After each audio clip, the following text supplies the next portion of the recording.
spoke in front of more than 5 people. So I just pray that God is with me as I speak to you, and bear with me as I stumble and fumble through all of this. I was doing really well, and I walked in tonight, and 2 of my closest friends from Kansas City walked up to me, so then I was like, okay, my nerves are on. But anyway, thank you for giving me the opportunity. Where do I even begin with my incredible transformation? Born again journey of faith into a testimony story. I will start with this. I have been pregnant 10 times, have heard 8 heartbeats, but I have no children on earth. My testimony honestly begins with the death of a close friend's son, Ryan Michael Smith, who took his life sometime between December 2nd, 2 p.m. on December 3rd, 2012.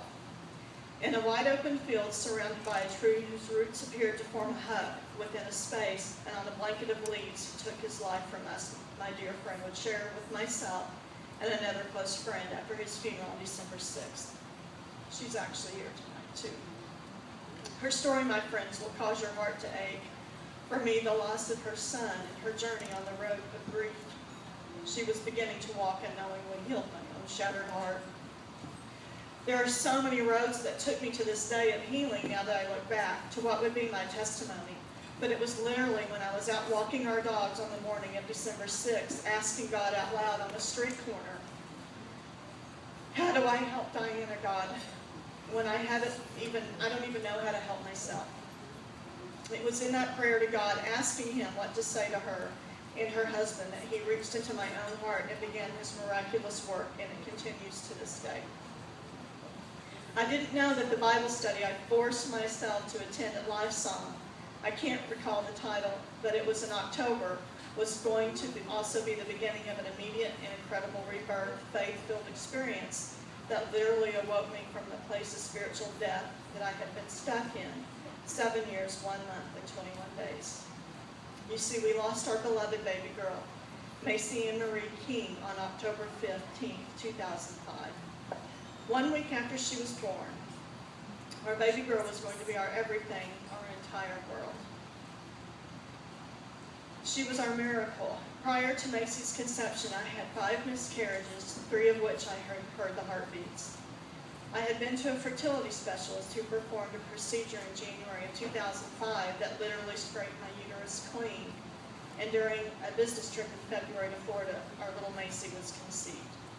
My pregnancy was wonderful, and I loved every minute of it. I welcomed the morning sickness. I was elated to be getting bigger and bigger, and I loved that I waddled. The journal I kept clearly shows how much I loved being pregnant at all stages. What a blessing. We painted a room. Several friends threw a co-ed baby shower for us. And my husband Mark bought her first stuffed koala bear from the San Diego Zoo, where we had hoped to take her one day. We all waited patiently and prayed for her arrival in October. As all of you must know, since many of you, if not all of you, are parents, we were so happy and very aware of this gift from God. We did not take any of it for granted. On October 8th, in the middle of the night, I awoke to what I thought was my water breaking, to only find it was a pool of blood I was in. My husband contacted the clinic, and the on-call doctor told us to meet him in the emergency room.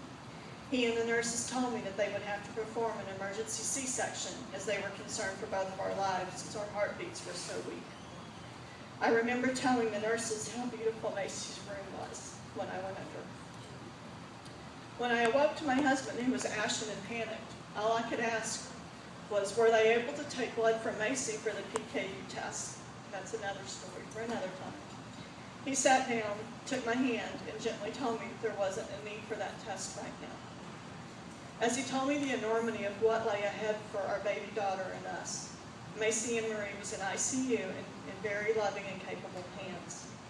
Because I had had an emergency C-section, I was unable to get out of bed for the first day, but my will and desire was too strong to lie there and not get down to ICU to see my baby girl. I refused all pain meds and requested that I be placed in a wheelchair so I could get to her. She was absolutely perfect. She looked just like my husband. She had dark hair and a mess of it. She was a big baby coming in at 7 pounds, 8 ounces, and I couldn't understand how something so perfect on the outside was so impossibly broken on the inside. God, how is this possible? I kept muttering over and over.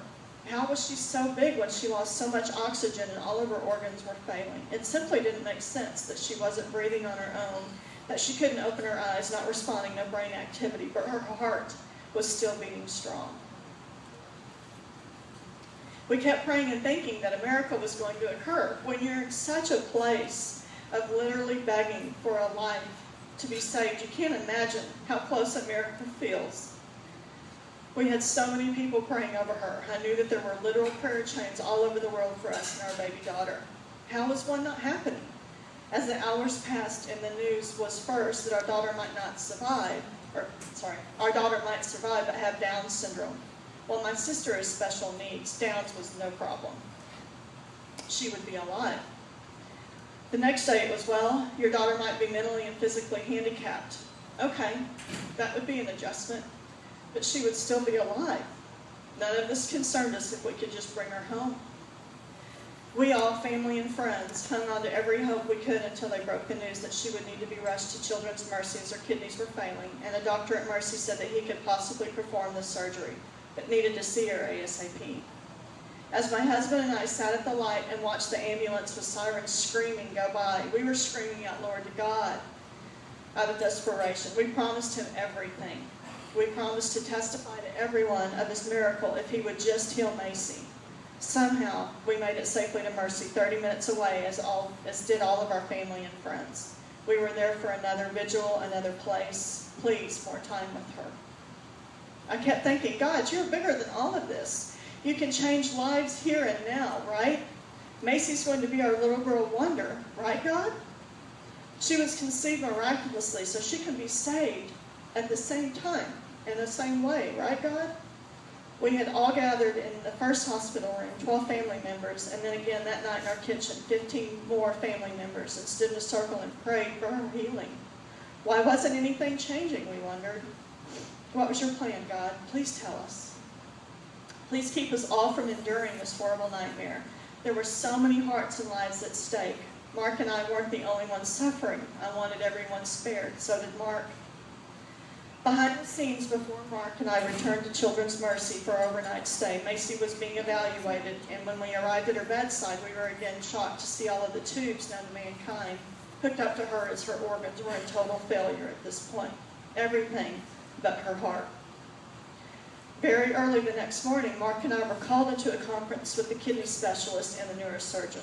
When the neurosurgeon, who was a woman, looked at me direct in the eyes and asked me, would I be okay never hearing Macy say mama, or never being able to eat on her own? We knew her true state of being. We had known this might be a possibility, but our God and our faith were so much bigger than this that we never really let ourselves get to that point. It would be giving up on God, right? What a quandary to be put in. Faith is tested. Faith failed. That's where we were. As I grabbed my husband's hand and told him that he was head of our family and I trusted his decision to keep her on life support or not, I would support him 100%, no matter the choice that he made. He had to make a horrific decision any father should have to make. He chose to let her go to God. We then called in every family member there, which was everyone. Our families are large and very close to one another, to tell them the devastating news. Macy was the 13th great-grandchild. I told you, big family. I'm not sure that my husband has found a peace with the decision he had to make. I know that he knows he made the right one, but how does a father heal from having to let his one and only daughter die, even if he knows she's headed to heaven? All heart. This poem was written by us the day after she passed, before her funeral. God needed 7 days to create the world. 7 days, a lifetime, for our little girl. We have so many questions and will always wonder why, but because of you, we are now unafraid to die. When this life is over, we'll know what we always knew. We will cross the gates of heaven to see Jesus holding you. We release you to put on your little angel wings and enjoy the ride as you fly directly to God's heart. You'll be right by Jesus' side.